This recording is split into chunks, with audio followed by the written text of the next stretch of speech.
Big topics, big ideas, and practical policy solutions.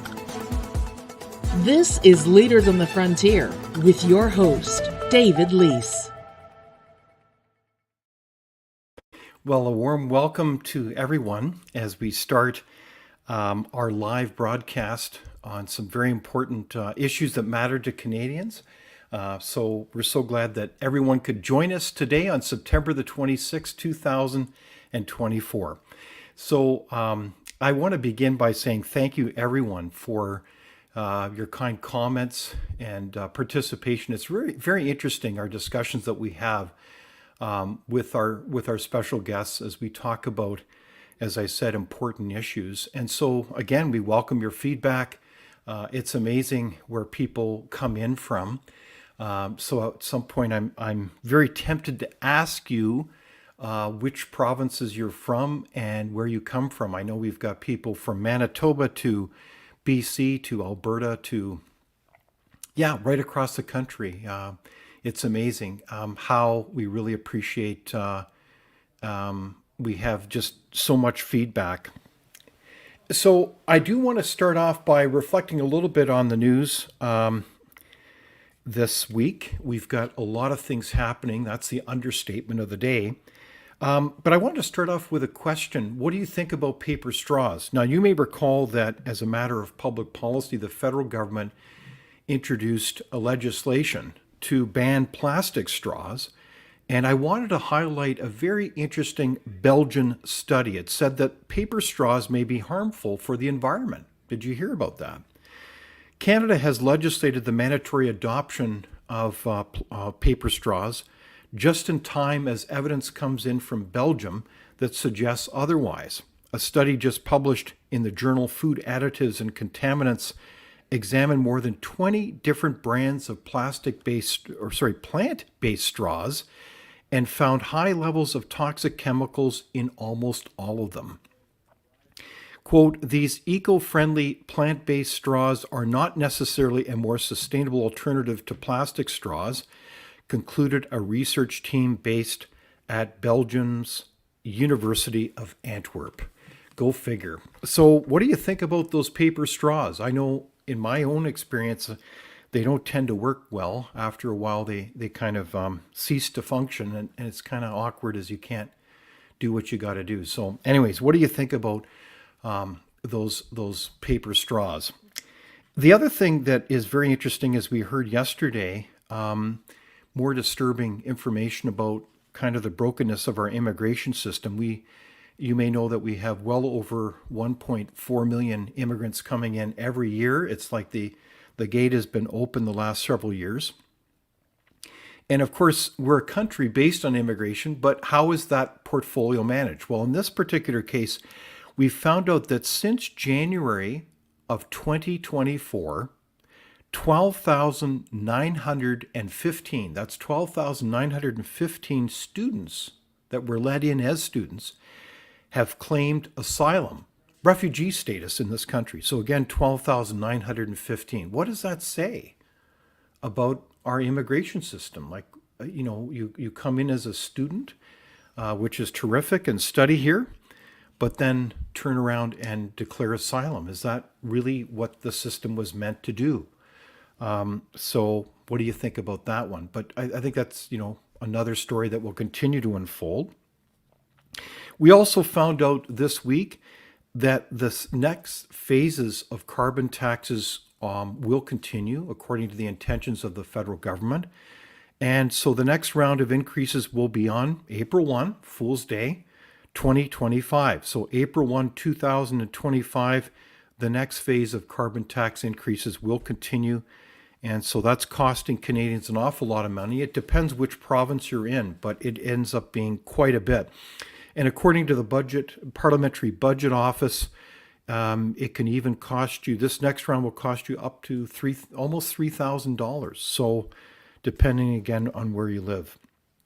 We also heard that yesterday there was a non-confidence vote that was tabled, and the motion to bring down the government in the Federal House of Commons was defeated, and the vote was 211 to 120.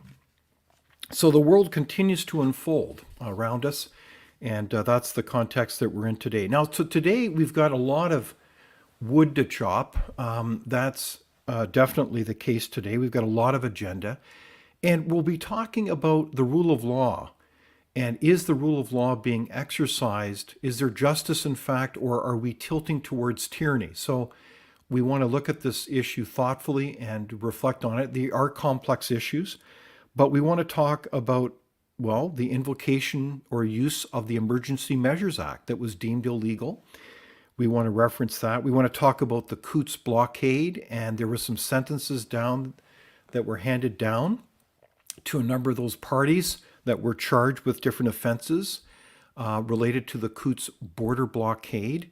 And those sentences just were announced a few weeks ago. We've got also the ongoing, in fact, the longest criminal trial in Canadian history in Ottawa with Tamara, Lich, and Barber, leaders of the truckers' convoy that made a huge impact not only in this country but around the world. And we also are wanting to talk about related actions and how do we make sense of this? What's going on as we try to understand what is the people in power, what is their narrative, what is the messaging they're wanting us to look at versus what is the facts or reality. So it requires a lot of discernment, and we've got to think about this. And we want to think about you in terms of citizen action. And what are your thoughts? So we welcome your feedback. We encourage you to like the conversation, obviously share it. If you think these issues are important, then please share them. Please like them. It really makes a difference in terms of how these things are picked up. And I obviously think they're important because they have to do with the rule of law. So I want to just highlight that briefly. What do we mean by the rule of law? And why does this matter? So just to put this into perspective, and I think you are familiar with certainly some of my thoughts over the years in the sense that the rule of law is foundational to our society. And there are various hallmarks of the rule of law that have really been developed over a long time, frankly, over some 800 years as we think of the Magna Carta and even before that. But the Magna Carta was certainly one of the seminal points in our history where there were certain hallmarks that defined the rule of law. For instance, was the law that was being passed or promulgated, is it feasible? Is it practically easy to follow that law? There was also the issue of fair enforcement. Is the rule of law or is the law being consistently applied from party to party? And there is not a double standard. Is the law stable? That is to say, it can't be arbitrary. It can't just simply change at the drop of a hat. There can be no arbitrary arrest, and you are presumed to be innocent in our legal tradition. You're not assumed to be guilty and locked up for indefinite periods of time. And on that note, you are deserving of a speedy trial. You have due process, and there is freedom of speech regarding the trial so that there can be a community, a public that is informed about the process, that it is in fact transparent. There is also no threats or intimidation regarding the exercise of that process. And the courts, of course, are critical to the exercise of the rule of law, as well as the police. The police, the enforcement branch of the law, is also critical. And so are we as citizens, as we uphold the marks, the hallmarks of the rule of law. And these things, I believe, are foundational as we look to the ability to exercise a free and democratic society where the individual has rights and freedoms and they are not superseded by the majority, that in fact the minority also uphold their rights and the ability to, in free conscience, speak their truth in a respectful way, and therein lies the rub. So how do we maintain a rule of law, but also the ability that people can speak up and dare to disagree so that we can, on this journey together as citizens, search for the truth? So that is, I know, a mouthful, but it's important to lay out the basic background in our classical liberal tradition as a free and democratic society, what are the hallmarks of the rule of law? So that's why I think today's discussion really does matter, because it relates to not only our sense of justice and fair play, as all Canadians we value that, but also our prosperity. If you don't have a stable rule of law, if you don't have property rights and freedom, who in their right mind would invest in our land and be able to develop our economy and our quality of life? So I'm excited about this conversation, and we have a lot of wood to chop. And so I am very excited to welcome a friend, a guest, an author, and a senior fellow at Frontier, and his name is Ray McGinnis. So a warm welcome to you, Ray. Hey, David, how are you doing? I'm doing great. And Ray, it's great to see you. I know you've been doing some traveling, and you are an incredible researcher, and I really admire your insights in terms of the kind of topics we just outlined. And Ray, you have, and it is really quite exciting to talk about a book that you're going to be releasing very shortly with the Frontier Center and also the publisher Sutherland Books. It's called Unjustified. I love the book. I've had the privilege and opportunity to read it, of course, but it's not. We're getting close to the release point here. So, why did you write this book Unjustified, and can you tell us what it's about? Well, sure. I mean, here's the book. I mean, right There it is. there, Unjustified, the Freedom Convoy, the Emergencies Act, and the inquiry that got it wrong. It actually was released on the 17th of September, so you can order it online sellers like Amazon or Barnes and Noble if you're in the States, or your favorite local bookstore in Canada. Yeah, it's available for the public to have a conversation about what we think happened in 2022 and then going forward regarding all of the Freedom Convoy, the protests around the mandates, pandemic measures, and the government's response to all of that. And so, yeah, it felt like a calling to write a book like this in the face of the media landscape that was really pitching the talking points from the government in Ottawa with an imbalanced cherry picking way of reporting, which goes against the solid traditions of what I mean. I years back in the day, I was once somebody who would even give money to the Friends of the CBC to keep making sure that the CBC was there, doing the great reporting that I got to know them doing back when Barber and others back in the last century. But it suddenly got hijacked or forgot all the journalistic standards that it knew to stand by, and so into the breach, into the the gap of what was going on. There I entered, and it's actually, I mean, for me, as I'm an author of a number of books, taught writing workshops for several decades. I'm not somebody who's got an address book full of people who are part of the working class. I just know one person I'm acquainted with who's down in Portland, Oregon, is a truck driver. But otherwise, truck drivers are just people who drive down, the streets that I pass, and I don't, So for me to be writing a book, like it was because of the growing disconnect between what I was hearing from other people about what was being reported, and then as I began to see, through people like Rupa Subramanya, who's a person of color, a woman who was reporting every day for 3 weeks in Ottawa about how she never encountered any misogynistic or racist moment in all of her reporting and interviews with over 150 or more protesters in Ottawa, plus much more. I began to see that there was something amiss with the story we were being told, the official story of record by the media and our government ministers. Well, you certainly tell it well. And again, I vouch for the book. I love it. So that's the book Unjustified. So you can buy it right now on Amazon. Is that correct, Ray?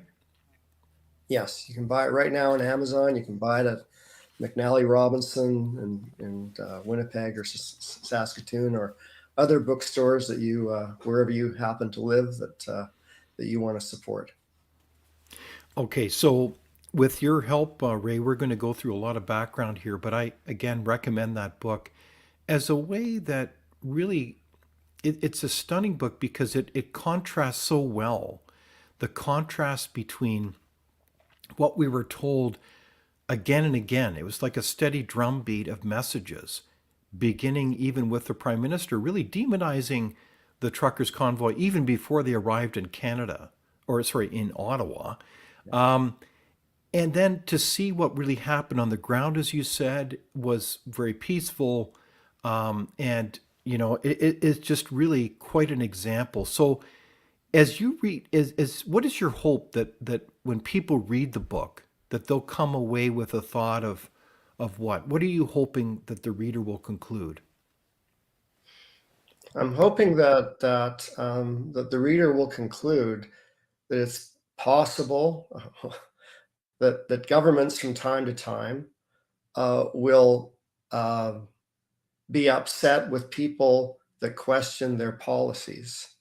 And as a result of that, they will opt for going for the jugular and demonizing and scapegoating those who dare question the policies to such an extent that it'll end up with lawfare and the longest mischief trial in history and other things, which then becomes a warning to all Canadian citizens that we will, as our Prime Minister said at the Public Order Emergency Commission, that when people are protesting regarding public policies, it's worrisome.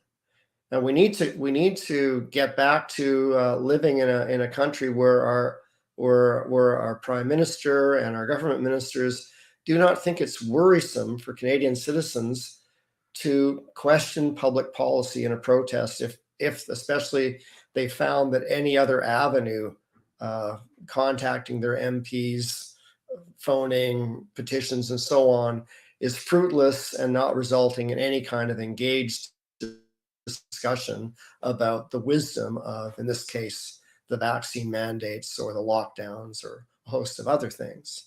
So I think we need to realize that it's dangerous when governments scapegoat people, and it can go to some pretty dark places.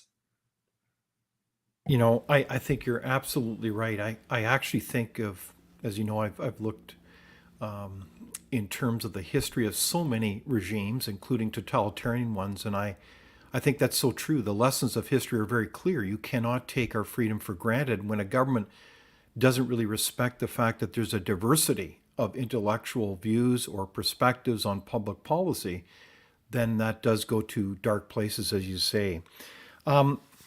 So again, the book, please take a look at it, Unjustified, and so with your help, let's do some updating on a couple of these case studies because it's very interesting, and they all have their own complexity, and we'll be kind of touching the surface of them. So it's a pretty humbling exercise. So let's go back in our time machines, Ray, with your kind help. Let's reflect on first of all the truckers convoy. And essentially, how did we get to the point where we have Chris Barber and Tamara Lich on trial? And it's the longest criminal trial, to my knowledge, in this country. Is that true? Like, what brought us to this point? Well, it's certainly certainly the longest mischief trial in the history of the country. I'm not sure if it's the longest criminal trial ever, but mischief trial for sure. Mischief trials normally go like half a day, like 3 hours, and then it's done. This one has gone 45 days with all kinds of gaps between defense and Crown submitting additional material, and the verdict will come out probably January, February of 2025. And I want to mention too that these are among the charges, in Ottawa, there was all kinds of rhetoric around violence But nobody in the protests in Ottawa was ever arrested for socking someone in the jaw or kicking someone in the knee or smashing a window of a business. What the government has in the Ottawa protests finally are two people who are being grilled for mischief charges. And the protests, of course, began because the government here federally decided that it was necessary, in their view, that anyone who was a truck driver, Canadian truck drivers, but entering back into Canada, would be required to be vaccinated. If they weren't vaccinated, then they'd have to go into quarantine. I'm not remembering whether it's 10 or 14 days, but in either case, if you come back in your truck and you have to go in quarantine for 10 days, 3 times a month, you're going to have 3 days a month to do some work. Otherwise, you'll be in quarantine. So that raises the question about the right to livelihood in the Charter of Rights and Freedoms. And at that point, you have around the world, the Center for Disease Control Director Rochelle Walensky was saying back in August on CNN to Wolf Blitzer of 2021 that the vaccine didn't prevent infection, it didn't stop transmission. So for the unvaccinated truck drivers, just saying, well, why should I be required to have a vaccine that doesn't prevent infection or stop transmission? There were other people who were asking in the trucking industry and numbers of different premiers saying, why wouldn't just getting a PCR test at the border be good enough? So as a result of the government's insistence, that was the trigger for the protest. Initially, too, I want to say there were reports by the CBC when trucks were heading east and arriving in Kamloops, Salmon Arm, British Columbia, in the central interior, that the protesters were, well behaved, peaceful, and so on. But that suddenly began to change quite quickly, and then it was the CBC reporting that had it not been for Russian actors whispering in the ears of truck drivers, no one would have gotten off their duff and headed to Ottawa in the first place, and other allegations. So it ended up being very quickly everything but the kitchen sink.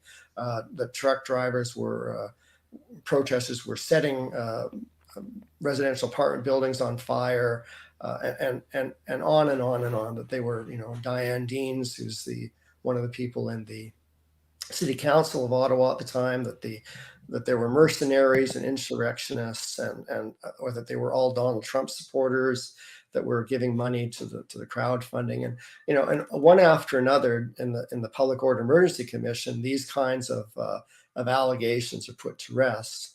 The testimony of police like Patrick Morse, who's like key intelligence officer with the Ontario Provincial Police, described what was going on as peaceful, family friendly events that were happening, corroborated by CSIS assessments, by Ottawa police statements to the POEC, and yet what happens in the whole report is that Justice Rouleau waves away the testimony of the intelligence and police officers describing how the protest was not a concern, and then points to several Ottawa residents who talked about, they're upset with hearing the honking of horns, which by the 7th of February had, for all intents and purposes, stopped, given a provincial justice's order, Justice McLean's order, to stop honking the horns, which they did do. But the residents said, that they still heard the phantom honking, like they were, traumatized by it. And Justice Rouleau reworks the definition of the word violence to include then psychological violence, which then becomes a justification in his mind for invoking the Emergencies Act.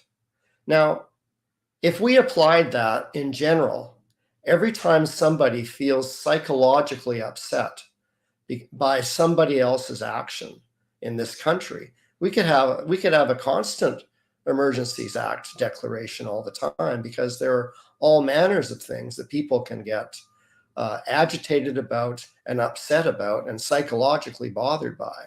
So the catastrophizing and alarmism by government minister after government minister and by senior bureaucrat after senior bureaucrat, Jody Thomas, the national secretary, national security advisor of the prime minister at the time, talking about what she was asked under the stand, of an inquiry, well, what was the violence? Well, she said, well, there was pollution. There were diesel engines running. I mean, we have countless First Nations reserves in this country that have had for decades no clean drinking water. I mean, that's pollution. That's a serious problem. Not diesel trucks running, inconvenient as it is. And also there's the lack of proportionate, there was at no point did the Ottawa police force or the Ontario or the Ottawa provincial or municipal determine that the protest constituted a riot. So at no point did they say, we're going to give you folks 1 hour's warning and then we're going to declare this a riot and we're going to clean things up. That never happened. They didn't ticket people's vehicles because the police, decided to wave each truck, each vehicle onto different streets on Wellington and Kent and other streets, and said, waving away, okay, you with, Chris Barber, you put your truck here. And the protesters followed the direction of the police officers to park their vehicles where they were parked. And then when things got really dicey with the rhetoric of the government, federally, municipal leaders, and so on, key people involved in the volunteers with the convoy met with the Ottawa police, Ottawa city council officials, with an agreement was signed with the mayor, Jim Watson, and Tamara Lich. And we said, we're going to move 75% of all the vehicles out of the city by the end of the 16th of February. And by noon on the 14th of February, city officials were taking photographs of the license plates of 104 or so trucks that had already left the city by noon that day. And then, well, that all stopped because by 4:30 that afternoon, the prime minister invoked the Emergencies Act. So, there was a tangible demonstration of goodwill on the part of the protesters to try and de-escalate things, but that was short-lived given the government's determination, it seems, to invoke the Emergencies Act. Mm-hmm. So it's quite a stunning array of details, and details do matter here. The facts matter. And so in the book, you do a brilliant job documenting literally hundreds of details that minute by minute show the kind of story that was being told. Like there's so many of them that were in effect started up about the convoy that were confirmed as not accurate at all. Like, for example, there was a terrible story that somehow they were stealing food from a food bank, as an example. So it's very interesting, this whole question then regarding narrative. And then the larger issues that we also determined that you've alluded to is that in the case of, well, the vaccine itself, the mandate was not being effective. Like it did, the vaccine did not prevent the transmission of the COVID-19. And so one of the questions I have, Ray, for you is, if you think of the protesters, do you think many of them were actually vaccinated? Do we actually even know any answer to that question? I understand sorry, I had to move because my Wi-Fi connection was a little dicey. Yes, I mean, Rupa Subramanya writes for the National Post, and she lives in downtown Ottawa. She spoke to, certainly there were some unvaccinated protesters, but there were many vaccinated protesters as well. Anna Farrow, who writes for a Catholic newspaper in Montreal was down there, and she also encountered the same thing. I mean, there were many people who were vaccinated who were protesting that did not agree with numbers of the mandates, whether it was the lockdown of schools or whatever the case.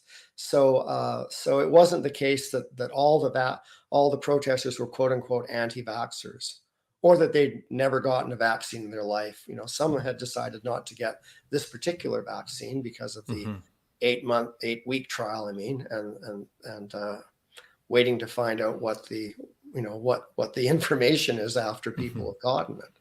Exactly. Yeah, so it is really almost overwhelming, right? The amount of background and detail. I mean, you even had the planting of a Confederate flag and a Nazi flag, and all of a sudden they disappear, and it's almost absurd. Did we ever really figure out, Ray, who planted the Nazi flag? I know there's certainly been a lot of accusations.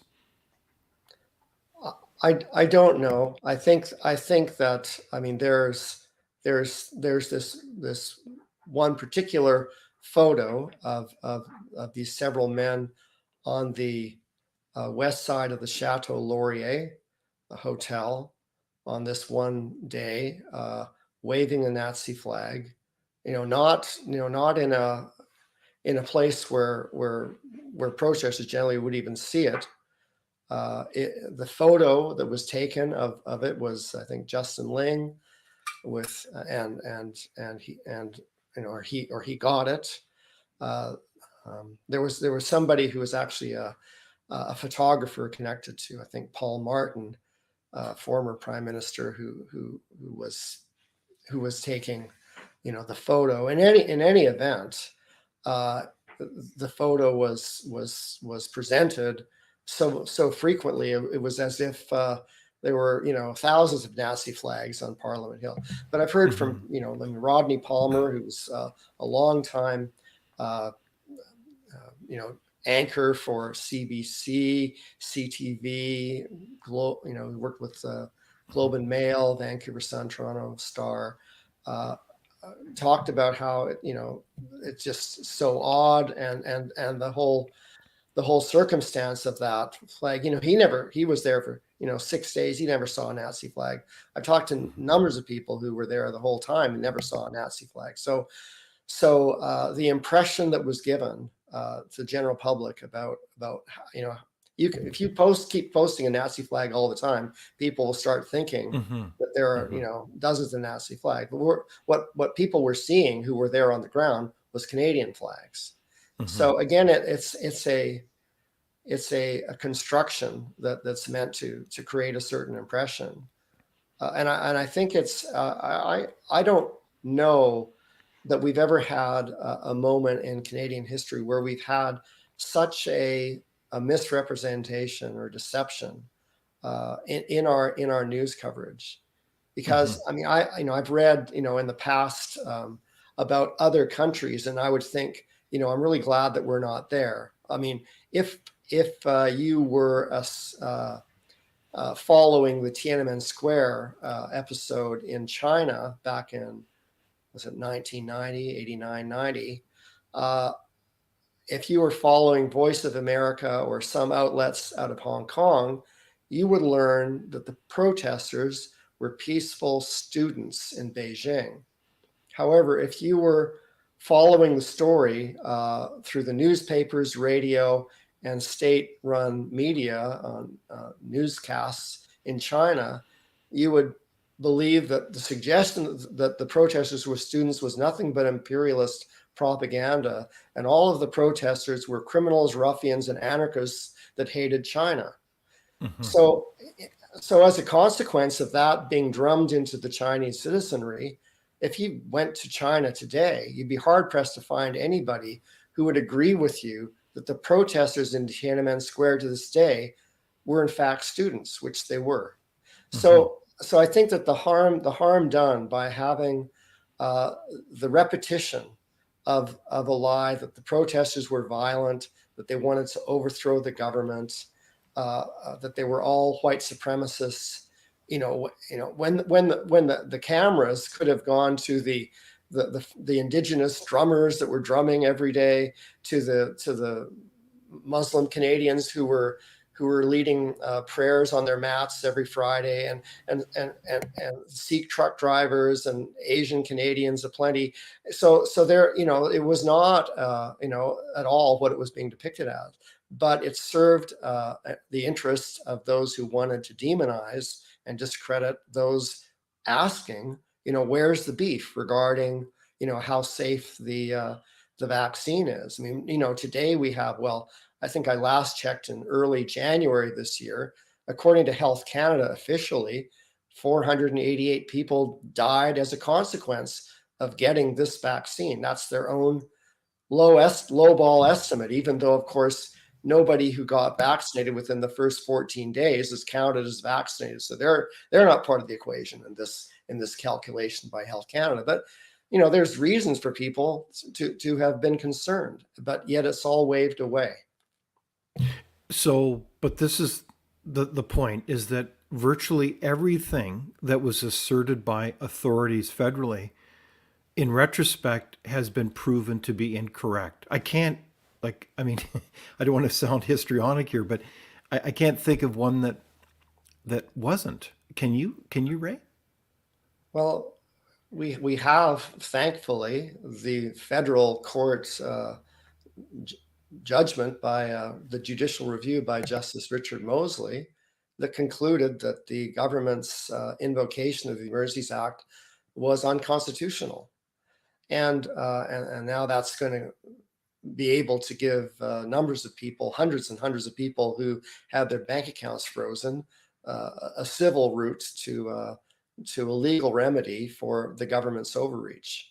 Yeah. So to be clear here, then ultimately you have the Justice Mosley come in, I believe it was last year in January, weighs in and says, yes, this was it was not necessary, the invocation of the Emergency Measures Act, and nor was it justified. And it was a violation of charter rights and freedoms. And if you read the decision, as I have, it's a brilliant decision because it summarizes up all these issues. So I encourage people to read those original documents, and I think you'll be stunned at his incisive analysis. So the bottom line then is that when you shake out all the history of the convoy, obviously there was an aggressive effort to push a narrative that these people were basically domestic terrorists, that they were un-Canadian, they had unacceptable views, to quote the Prime Minister. In this context, though, we have a trial now with Chris Barber and Tamara Lich. And what are the charges, Ray? And what's the status of that trial? Well, there's the charge of counseling mischief, common between the two of them. And I'm forgetting what the other additional one is for Chris Barber. But in any event, they like the trial. I mean, the Crown prosecution would bring videotape of different moments in the 3 weeks of the protest, and it was often is it the word exculpatory? It was often showing that that the two accused were behaving legally and responsibly and peacefully, and counseling peaceful behavior. So at times it was a real head scratcher. I mean, I sat in on several days of the trial because I happened to be in Ottawa, coinciding by coincidence the part of the trial back in November of 2023. And I'd sit through, and of course, the air in there is pretty. You want to have almost like an oxygen bag to keep awake and alert. But in any event, the Crown case seemed really weak, and conflating the suggestion that Chris Barber and Tamara Lich had control over every single other person who was there, up to 18,000 people on a given day on a weekend. But also, I mean, where is the evidence of violence? There were no arrests for physical violence. There were no arrests for physical damage of property. and so on. So it seems that we've gotten to kind of the Chicken Little moment in Canadian history where we have a choice as citizens. If someone starts running around saying the sky is falling, will we let them keep doing that and get us all agitated and worked up? Or will we step back and say, maybe it's not falling? Maybe it would have been a simple thing to have some deputy minister or someone else go and speak, arrange to speak to a few of the key people who were part of the convoy, and maybe they could have had a conversation. Maybe they wouldn't have agreed. I don't know what kind of concessions there would have been, but it could have ended much differently, and certainly not with any need for an invocation of an Emergencies Act for a fake emergency. Okay, so that, in your opinion, is kind of the bottom line, is that this is they had to really ramp up the rhetoric, demonize these parties, so that in fact they could ultimately invoke the Emergencies Measures Act for really political purposes. Is that kind of your thesis, that you the takeaway here, Ray? Yeah, the Emergencies Act was not necessary, and the catastrophizing and the inflating of what constitutes a national emergency. Okay, so quickly, we've got some questions here. Peter Mueller asks, so are you saying we should be able to arrest and charge the Prime Minister for what he did, and we should be able to charge the NDP for obstruction of justice? Well, I don't pretend to be a lawyer, but it's a very interesting question. If I'm getting Peter's question, is where's the accountability here? The government weighs in with all these measures, even demonetize people that donated to the convoy. There's a lot of implications. This was illegal. The use of the Emergency Measures Act. So what do you say to that question? Okay, so given the judicial review and the court ruling by Justice Richard Mosley that the government acted unconstitutionally, there now is the Prime Minister and other numbers of ministers and other senior government officials. Prime Minister Trudeau, Deputy Minister Freeland, National Security Advisor to the Prime Minister Jody Thomas, and others are named in a lawsuit, a class action lawsuit by dozens of people who were personally affected by the freezing of bank accounts. And so that civil litigation is the most tangible result of what Justice Mosley's decision allows for. I'm not sure governments and government leaders can do all manner of things that may be judged in history to be illegal, but what they can be held accountable for is another matter. It's a very good question, though. Where's the accountability? So there may be some class actions, but also ultimately we end up at the ballot box as we look to another change of government. But I think the point is very apropos. We can't forget about this history. I think you've got a whole series of parties that do not want to remember this history. They want it to go away because in retrospect, it makes them look incompetent and certainly at worst malevolent in terms of their efforts to vilify citizens who led peaceful protests. That's a seminal part of our free and democratic society. And so ultimately it's going to be the measures that we can hold these different parties in account. So I need to move on here. I noticed the time here because that Ottawa trial is moving along. We'll see what the decision is like and how it all shakes out. But Tamara Lich and Chris Barber have been really put through the ringer by a government that seems intent on persecuting them unfairly for their leadership involvement in this convoy. So speaking of other aspects to this, we know that one of the key rationales for the invocation of the Emergencies Measures Act was that it had to be a crisis that was national in nature. And so one of the key things was what happened in Coutts. Can you explain quickly what happened with the border blockade there, Ray, and about the so-called Coutts 4 and where we're at today? So during, coinciding the protests in Ottawa, there were other protests in Emerson, Manitoba, Windsor, Sarnia, Surrey, British Columbia, and so on, and Coutts, Alberta, across from Sweetgrass, Montana. And I think about eight days of the protests, there were, it's always a free flow of traffic back and forth across the border. So they didn't close the border throughout the whole time. But in any event, there was a protest there.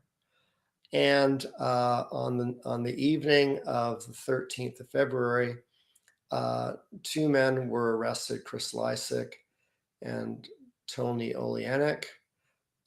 They were unarmed. They had no criminal record. Then Chris Carbert was arrested in the wee small hours of the morning of the 14th of February. He was sleeping in a trailer. He came out, he was unarmed. And then there was Jerry Morin, who had left the protest and was there only really briefly for a number of days. And he was, at the time he was arrested in the noon hour on the 14th, he was driving west of Calgary on way to Pritis to do an electrical job for a rancher. And all four of them were arrested initially under kind of mischief charges, and then they ended up having conspiracy to commit murder of police officers. And that serious charge put them all in, at the Crown's insistence, put them all in remand centers for 2 years for all four of them. Two of them, Jerry Morin and Chris Lysick, were released on the 6th of February as a result of plea deals. Chris Lysick had a handgun, and so it was like he should have had it secured behind a locked cabin or something like that. Anyway, he didn't, so he pled to that, which normally would be a minor fine, not 2 years in jail. And then Jerry Morin pled to conspiracy to traffic firearms. Not that he ever took any firearms down to Coutts at all, but a conspiracy to do so. Now, interestingly, during the Coutts 2 trial for Tony Oleanic and Chris Carbert, the Crown wanted to introduce as evidence the plea deal of Jerry Morin pleading to conspiracy to traffic firearms. And the judge didn't allow it because very often when someone's been in jail for 2 years, they will plead to something if it's their ticket out of jail. And so under duress. So it wasn't allowed even as evidence. So maybe under different circumstances, Jerry Morin would never have pled to that in the first place. So then we have Chris Carbert and Tony Oleanic maintaining their innocence. And the trial began in June, went on for 8 weeks, based on events, I think, that happened in the Coutts 3 trial in April with Marco van Hugenbos, Alex and George, I forget their last names, who were 3 men who were actually assisting the police, the RCMP, in de-escalating the protest and winding it down. They were still found guilty of mischief. So in light of this new kind of understanding of mischief, even if you're working with the police to cooperate and wind things down and help the protest end, you can still be charged with mischief. So Chris Carbert's lawyer said that he was going to plead guilty to mischief from the get-go. And that was what he pled, but not to possession of weapons for a dangerous purpose. At the end of the 8-week trial, the jury found Carbert and Oleanic guilty of mischief and possession of weapons for a dangerous purpose. They never brandished any weapons. They don't have any criminal history, but they were in the vicinity, about 6 blocks away or so. And I think that the message that the verdict sends to the general public is, if you are ever thinking of attending a public protest for any reason, you better make sure that if you happen to be a gun owner, that you better not have your guns anywhere near the vicinity of where the protest is happening. Now, I want to add an additional layer to how careful one will need to be, because Tony Olenek was also charged with possession of a dangerous explosive for dangerous purpose, and his explosive device that he had was still in his home, 2-hour drive away from Coutts, and that was something that his father had passed down to him. His dad died in 2017, and where the permit for that explosive device, which would have been used based on testimony at the trial for dislodging drill, if you're drilling away in a rock quarry and you get some drill stuck, you need to have an explosive device to dislodge it from the stone wall. In any event, Tony Olenek had not updated or renewed the permit for the explosive device, so that got him in a lot of trouble. So if you ever have an explosive device, you better make sure your permit's up to date. I want to say also about the sentencing. The judge's tone throughout the trial seemed to be was very even. And he said in his words to the jury before they were sequestered to reach their verdict that, he reminded them that, you have to be satisfied beyond a reasonable doubt. And that the judge said his mind about things had changed quite a bit since the trial had begun. And then after the jury came forward with their not guilty verdict on conspiracy to commit murder, the Crown appealed or made motion to appeal days later. And then after that, at the end of August, there was a week of preliminary hearings in advance of sentencing, and the judge's tone changed quite a lot. And on the 9th of September, when he laid down his sentence, he started talking about a trial that he'd been involved in part, where there was this terrible murder of 4 RCMP officers in Mayerthorpe, Alberta, back around 2005. And I think we can all agree that when someone actually does murder a police officer, it's a dreadful thing, and whoever does that should have the book thrown at them. And you have people who were accessory to that murder who got 7 years in jail. And now you have 2 men who were unarmed, who had no criminal record, who didn't, in fact, murder anyone, who have 6.5 years. So it seems, at least to many of the people who've been following the trial in Lethbridge closely or sat in there, that there's a disproportionate conclusion to what the sentence is. Many people thought that by the time the trial ended, that these two men would get out basically for time served, but that's not what's happened. So there is an appeal. All right. So there is an appeal there. So I'm talking with Ray McGinnis, a author and researcher. He's a senior fellow at the Frontier Center for Public Policy. We've just released the book Unjustified. I recommend the book to you. It can be found on Amazon.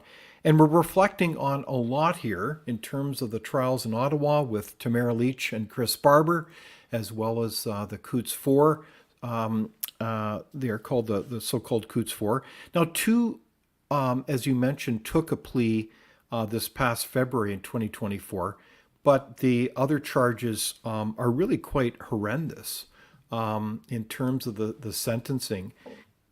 The treatment of the Coutts 4 really strikes me as almost bizarre, as they were put in solitary and remand for, you said, almost 2 years. I mean, this seems really excessive. And of course, we know that the whole conspiracy to murder a police officer was did not hold. Was that a fair treatment of them in your mind, Ray? We have cases in recent years where people are accused of actually having murdered a police officer in Ontario, in Southern Ontario, who were facing, facing a trial, murdered the police officer, uh, and they get to go out on bail, the next day after they're arrested. And then you have these four who didn't kill anybody, who didn't brandish any weapons, who end up in custody, all four of them, until February this year, when two of them are released on minor plea deals. And we have a history where it's almost unheard of not to be given bail.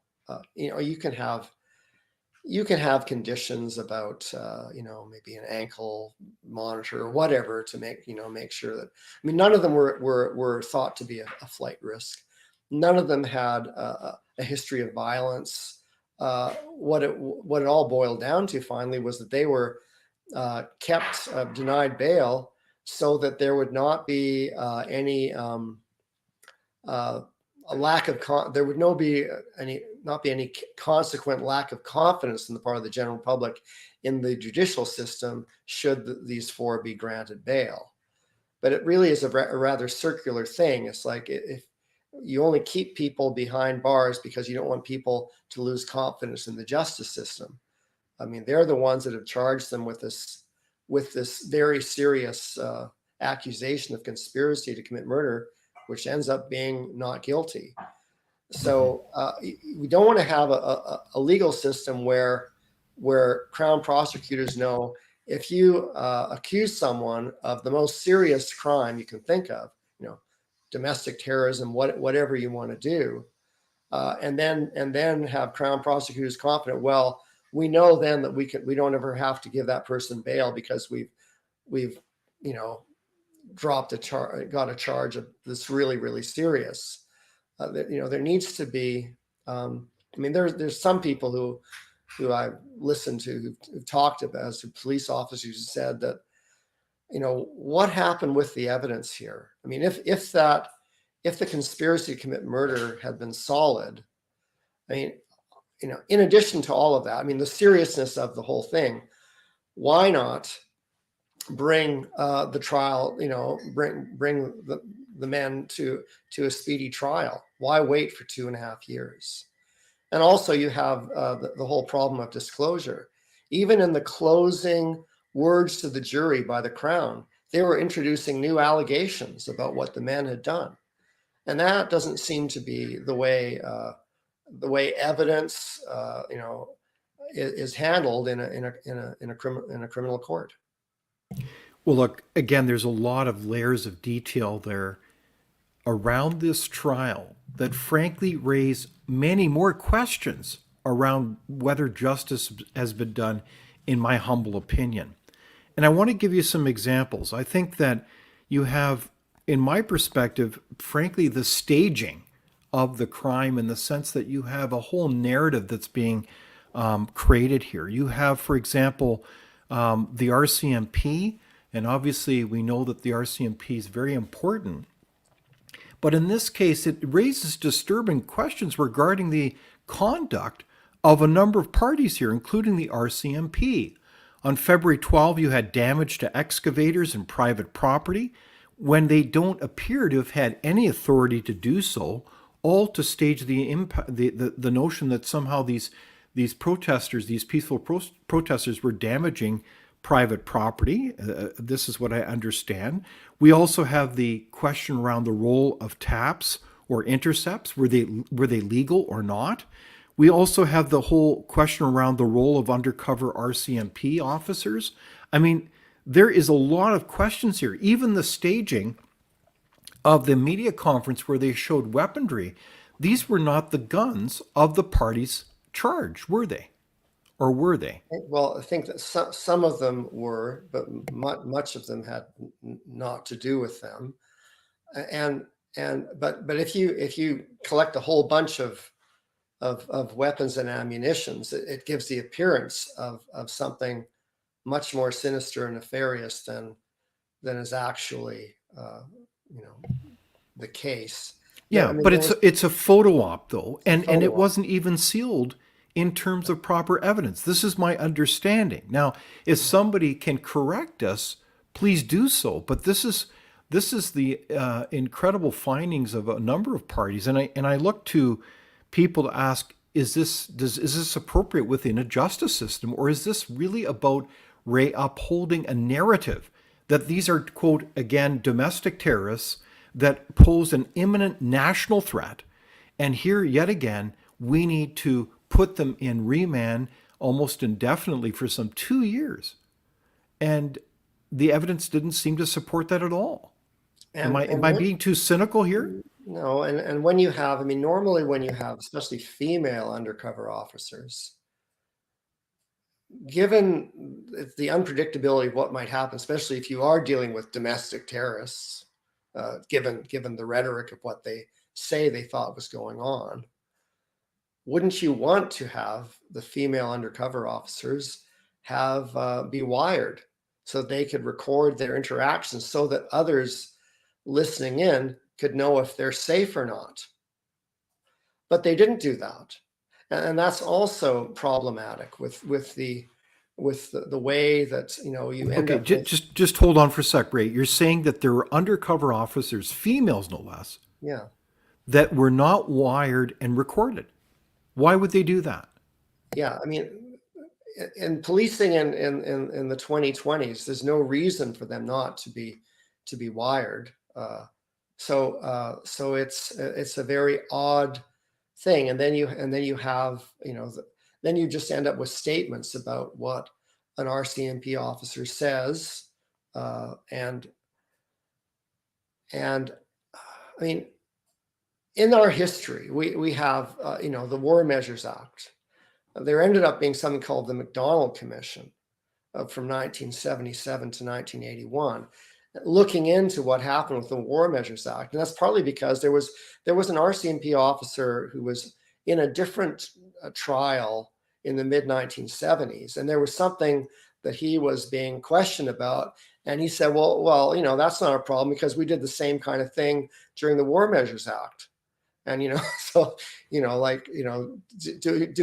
some illegal things. I mean, the RCMP back then, they burned down a barn and blamed it on the FLQ, or they infiltrated cell groups that were no longer peopled by anyone but other undercover officers, and then sent out some scary press releases to give the impression that the FLQ were still dangerous and a threat. So the McDonald Commission, went into that. So we know that in our long history, from time to time, police officers will perjure themselves. Now, they may not be caught by that, but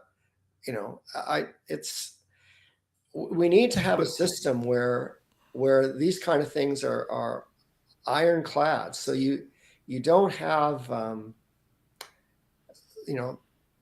the developments that have happened in this case should be very concerning to Canadians, because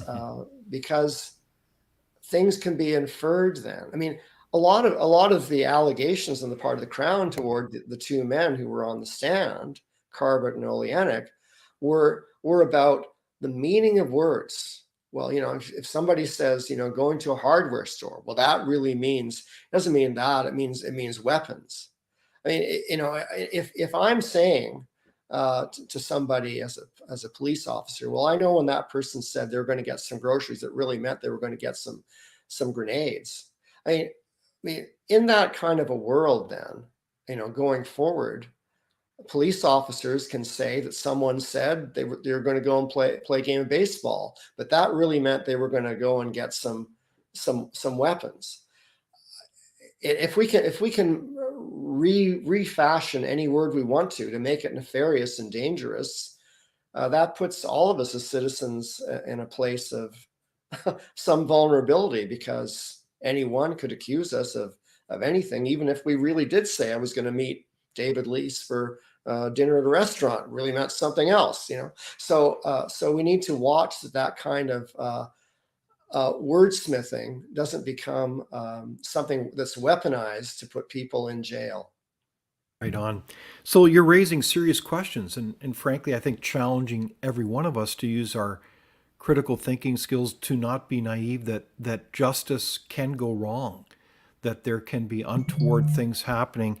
And in fact, I will tell you this, that it is fascinating that there has been the allegation of crime fraud. It took enormous courage, but a number of defense lawyers came out on this within the trial at Coutts and said that the police acted improperly in a number of cases. And I believe there's a sealed envelope now where I'm not clear what's in the envelope. It remains to be seen. But I think it will be very interesting to see if someday parties come forward and are able to, quote, open the seal of that case and pursue those issues. Because it seems like, again, this case has raised a lot of questions whether justice has actually been done or has it been denied. So when we look at these issues as well, I think it's fascinating, Ray, like you've raised the alarm bells that frankly these people have been persecuted by the justice system. They haven't been about serving justice. And I think the question I have is, how are these cases all connected? Were they really all about a government aggressively pursuing a narrative to justify their political decisions to invoke the Emergencies Measures Act? Like, you basically, if we look carefully at the history of these things, we know the Ambassador Bridge in Windsor was wound up well in advance of the invocation of the act. We know that Ottawa was just about totally wrapped up as well. And they were literally leaving Ottawa. And they had all the deals with the city, and police authorities said there was no emergency here. And then you had Coutts. So that was a very important part of stringing this together. But is it all part of upholding that narrative, Ray? Is that the bottom line? Well, I think that there are political consequences for not upholding the narrative. If government ministers and the Prime Minister start to concede, well, we overreacted here. Actually, it wasn't a national emergency, or some other such statement to the press, then there will be, I think there would be a different kind of political price, because then whether it's Marco Mendocino or Bill Blair, or Prime Minister Trudeau or Chrysler Freeland could have their concessions to the press, those sound bites could then be part of political ads for the next election. So I think that there's a calculation that they will double down and triple down and never admit that there was anything but a national emergency. But I think that we need to be concerned as citizens if what happened, I mean, of course, Justice Mosley found that was unconstitutional. There was no emergency. But if we allow future prime ministers to believe that the threshold in 2022 on Valentine's Day was met, then we could well see more of these invocations of an emergency and more frequently.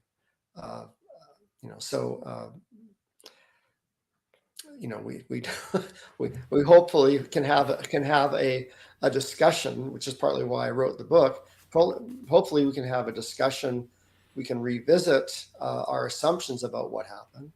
I mean, it could certainly, for me, if there were, if there was if what happened in Ottawa was like Charlottesville, it was in West Virginia in 2019, where there were lots of Nazis or whatever down in, at least the way the news reported that, then, I could be concerned in a different kind of way. I mean, if there actually were all kinds of people being punched and kicked and all kinds of, businesses being looted. But the bottom line is there wasn't. There wasn't. And therefore, are you saying I'm trying to get a yes or no out of you, Ray. Yeah. So it's about narrative telling. Is that what it Yeah. is? Yeah, it's about narrative telling. And when we have a narrative that's false, it does incredible damage to the story we tell about ourselves when we get that narrative wrong.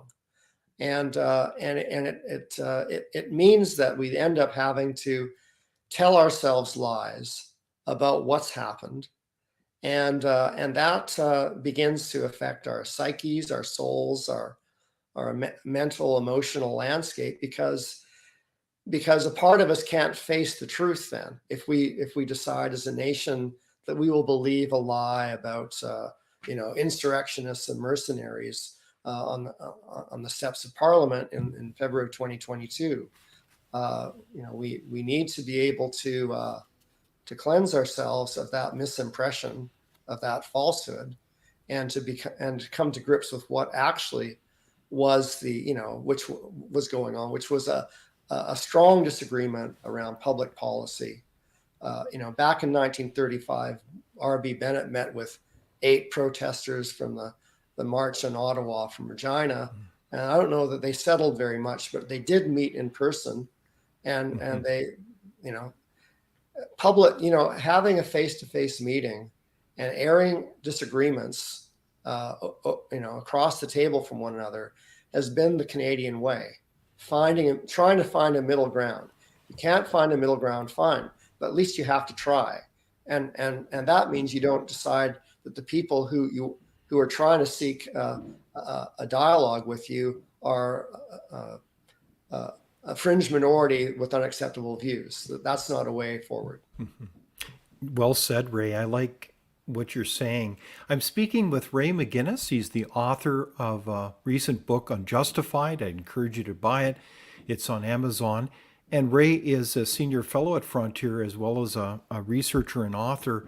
And Ray, I think your point is well said. The truth matters, certainly in a free and democratic society. And those points of history are well said where, I certainly, as a former elected official, you meet all the time with people that disagree with you. That's an important part of healthy democracy in our tradition in Canada, and that's important. And yet, these government officials did the opposite. They demonized them. And I think that's where you get into very uncomfortable questions around what's really going on here.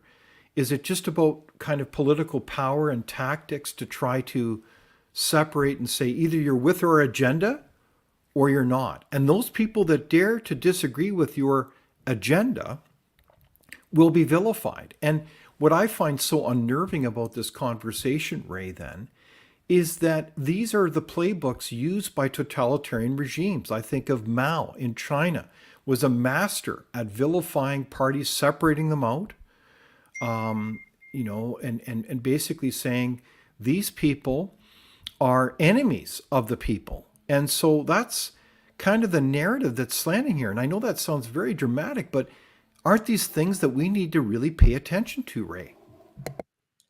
We do need to pay attention. We need to watch as citizens for propaganda.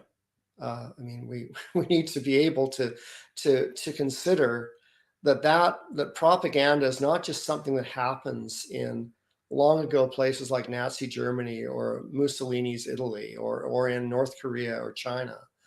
That we can end up with state media and the CBC, which seems to have been encouraged to not report anything about the downside to what was happening for people across the country once they got vaccinated, all in the effort to assure people and not make them vaccine hesitant if there should ever be a single story about someone who's not had a good reaction, for example. And if you have this slanted kind of reporting and slanted narrative by the government, it distorts our ability to have a public conversation that's healthy, especially if we're being told that anyone who disagrees with the prime minister or the government in power will be canceled.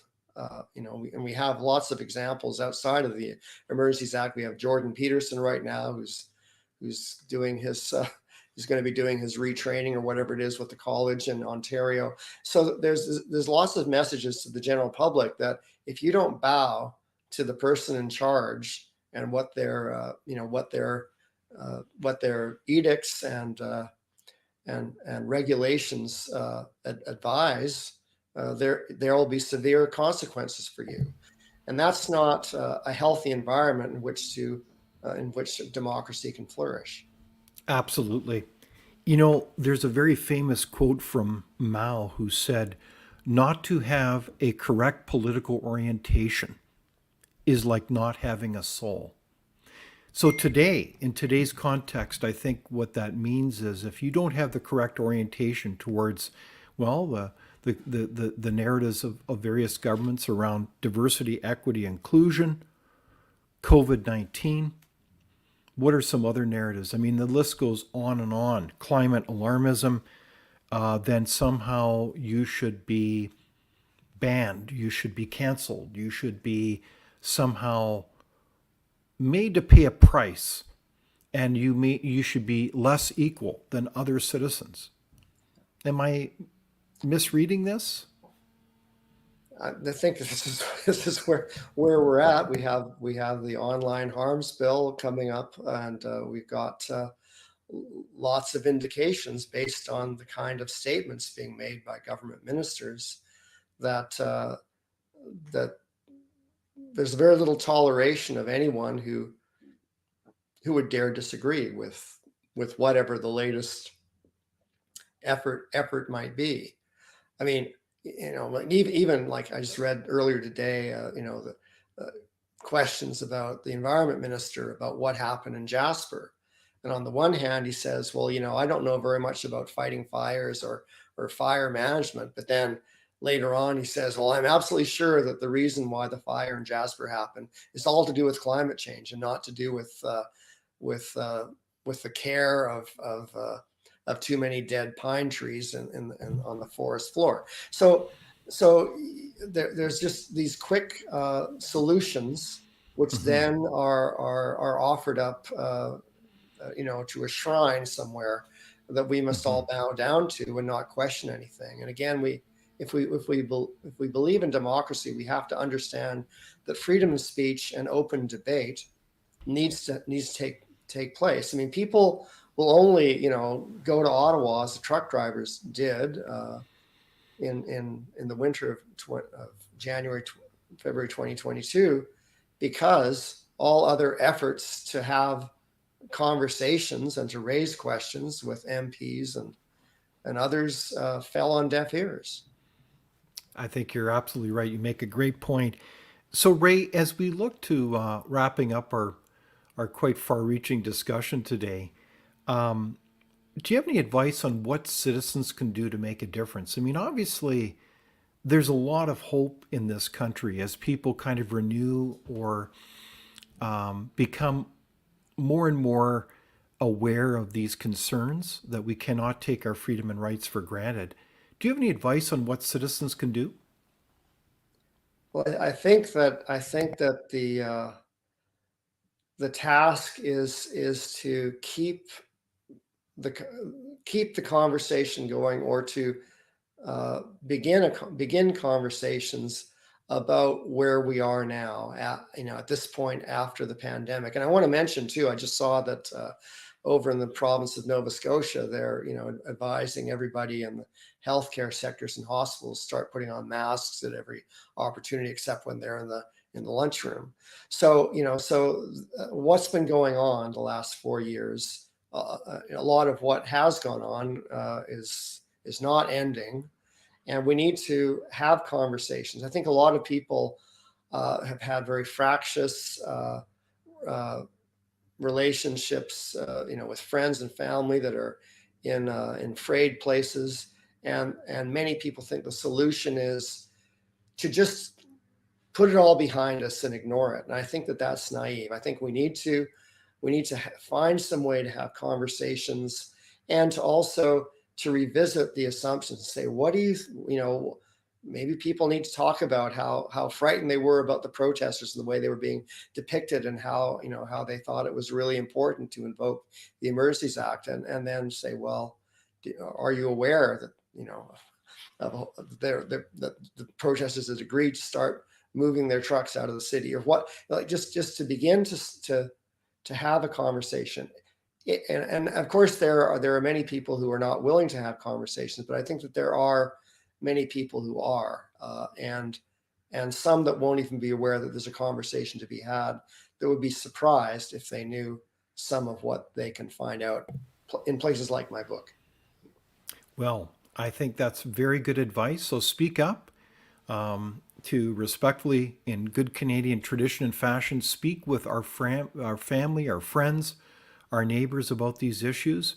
Do not be afraid, and certainly continue to seek the truth. So Ray McGinnis, I want to thank you for joining our conversation with our audience today from all over. I noticed that we've got Nancy Cartwright listening from Ontario, to others from Alberta, right across the country. So I really appreciate all their questions and comments as well. But Ray, thank you for your courage and your work, including as author of the recent book Unjustified. So be sure to look at that. So thank you for joining us, Ray.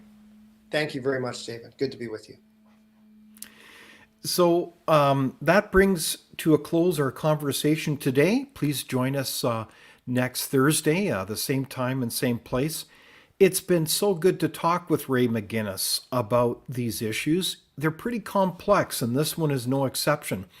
But we do know that the rule of law is important, as we as Canadians have a long tradition of working together to have healthy discussion and debate as we seek the truth, and be able to not only ensure that justice is served, but that we live in a free and democratic society. And I'm sure you all agree we can't take that for granted. So thanks so much for joining us, and please share it, this conversation, and we'll see you next week. Thank you for watching Leaders on the Frontier. We're a nonpartisan think tank. We explore ideas, policy, and practical solutions that can make a difference in the lives of Canadians. We do not accept any government funding. We work for you. Thank you for supporting Frontier. Visit fcpp.org to give. While you're there, be sure to check out our latest articles and research. Without open discussion and debate, you're not thinking, nor are you free. Comment below. We'd love for you to join the conversation.